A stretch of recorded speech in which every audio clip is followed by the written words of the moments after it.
4 traps that a person should beware of at any age: not reading but loving to think, not being independent but wanting freedom, talking about true love without money, and wanting to get rich without execution. Falling into any of these 4 traps will either kill you or injure you. I will talk about them one by one. The first one is not reading but loving to think.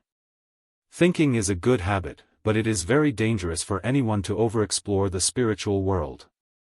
Reading is not necessarily for the purpose of exploring the truth, let alone acquiring certain specific skills.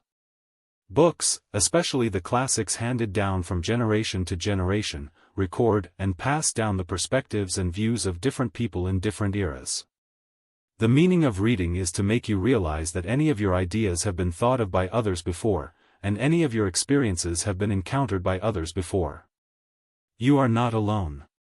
When you are immersed in excessive thinking without the support of life experience, once you cross that line, your life will slide into nihilism, and then endless internal consumption will follow. In your own self-consistent logic, you don't like anyone and think that the whole society is against you. So there is no so-called epiphany in thinking, only gradual distance and gradual enlightenment in practice.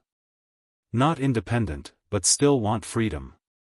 I hope you can realize that true freedom is based on independent personality and independent formal rights. The richer a person is, the freer he is, and the more power he has, the freer he is. On the contrary, most of the time, the more you have, the more you are burdened by it, and the less free you are. You hope to use your rights to get special treatment, but you forget that your rights are given by a certain group. When you do not use this right to serve the collective interests, but use it to seek personal gain, you will be bitten back by this right. At the same time, you hope to use wealth to satisfy material desires, but desires are hard to satisfy. The desires you bring through consumption will satisfy higher and higher desires until your wealth is not enough, or the speed of making money cannot keep up. This is why no matter how much money you make, it is not enough to spend. True freedom is not doing whatever you want, but not doing what you don't want to do.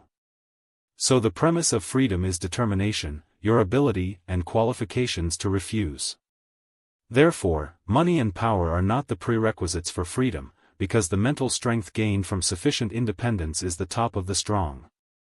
Mental strength means not getting involved, not being coerced by the surrounding environment, not being distracted by other people's behavior, and not being driven by other people's desires. That is true freedom. 3. Talking about true love without money. Someone once asked me, Brother Dong, is love without material foundation true love? I want to say that you really have to sort out the difference between love and like.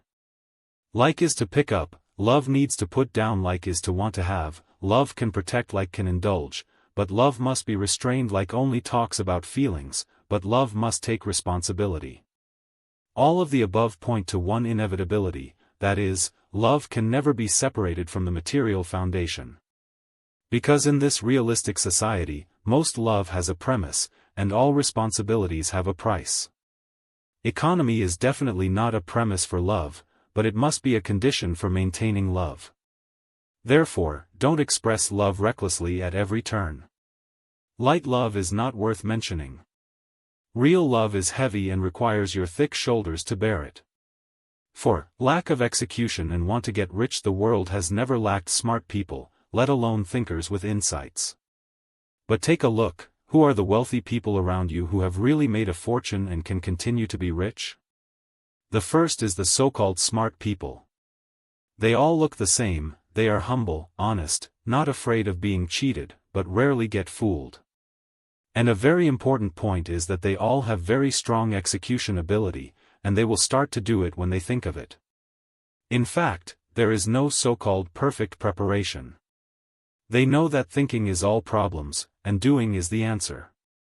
Minimum cost, fastest implementation, trial and error iteration, small steps and fast running. My next sentence is very important. Think about it carefully. Most of the right things we have done in our lives are probably because of luck, and those things we did wrong are the true reflection of our strength. Therefore, no one will never make mistakes in his life.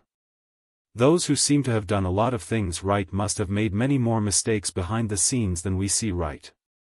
Don't stop because of the fear of making mistakes, and don't use insufficient preparation as an excuse not to take action. Feng Ji, the founder of the black myth Wukong game, said a very reasonable sentence in an interview: "What makes you most painful is not the mountains in the distance, but the sand in your blood." The sand is endless, but if you want to reach that mountain, you have to endure this process. It is more important to embark on the journey to obtain scriptures than to reach Lingshan.